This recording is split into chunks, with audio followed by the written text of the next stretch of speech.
قرآن ہے میرا رہنما، قرآن شفا ہے، نور ہے قرآن، جلا دل کی میرا قرآن، رضا رب کی میرا قرآن، قرآن قرآن۔ الحمدللہ رب العالمین والصلاة والسلام علی سید المرسلین، اما بعد فاعوذ باللہ من الشیطان الرجیم، بسم اللہ الرحمن الرحیم۔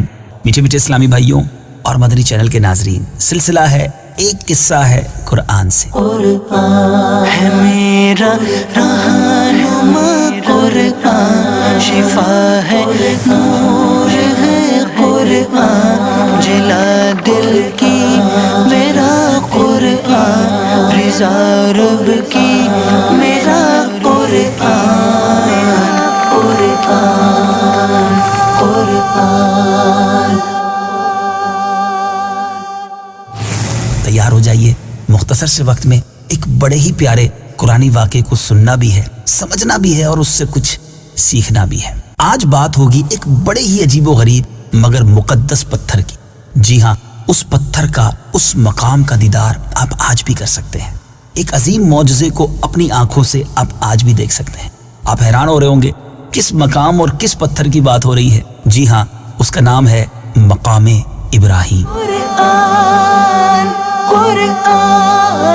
یہ ایک مقدس پتھر ہے جو کعبہ معظمہ سے چند گز کی دوری پر رکھا ہوا ہے۔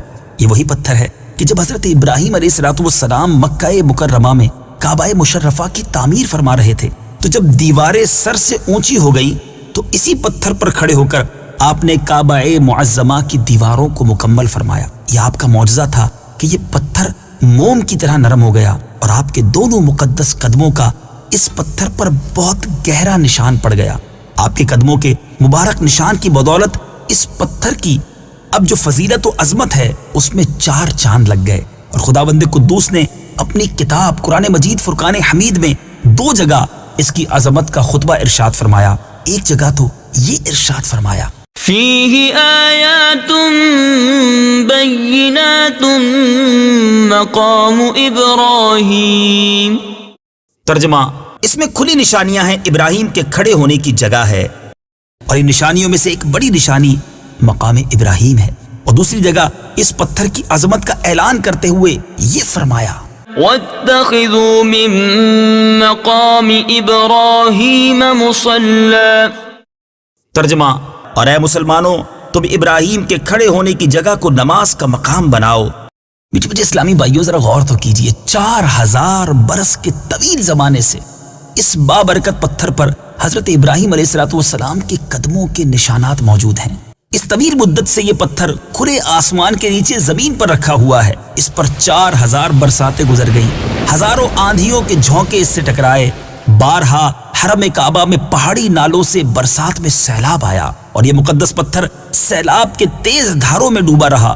کروڑوں انسانوں نے اس پر ہاتھ پھیرا، مگر اس کے باوجود آج تک حضرت خلیل علیہ السلام کے جلیل القدر قدموں کے نشان اس پتھر پر باقی ہیں، جو بلا شبہ حضرت ابراہیم علیہ السلام کا ایک بہت ہی بڑا اور نہایت ہی عظیم معجزہ ہے۔ اور یقیناً یہ پتھر خداوند قدوس کی آیات بینات اور کھلی ہوئی روشن نشانیوں میں سے ایک بہت بڑا نشان ہے۔ خداوند قدوس نے تمام مسلمانوں کو یہ حکم دیا کہ تم لوگ میرے مقدس گھر خانہ کعبہ کے طواف کے بعد اسی پتھر کے پاس 2 رکعت نماز ادا کرو۔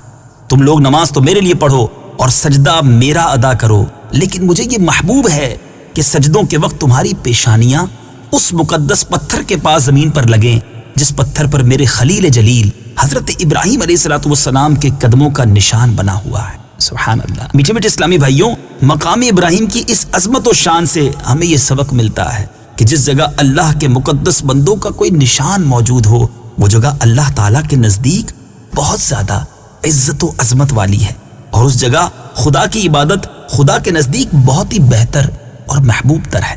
اب غور کیجئے کہ مقام ابراہیم جب حضرت خلیل اللہ علیہ نبینا علیہ الصلوۃ والسلام کے قدموں کے نشان کی وجہ سے اتنا معظم و مکرم ہو گیا، تو خدا کے محبوب اکرم حبیب معظم صلی اللہ تعالی علیہ وسلم کی قبر انور کی عظمت و بزرگی اور تقدس و شرف کا عالم کیا ہوگا کہ جہاں حبیب خدا صلی اللہ تعالی علیہ وسلم کا صرف نشان ہی نہیں بلکہ خدا کے محبوب صلی اللہ تعالی علیہ وسلم کا پورا جسم انور موجود ہے، اور اس زمین کا ذرہ ذرہ انوار نبوت کی تجلیوں سے رشک آفتاب اور غیرت مہتاب بنا ہوا ہے۔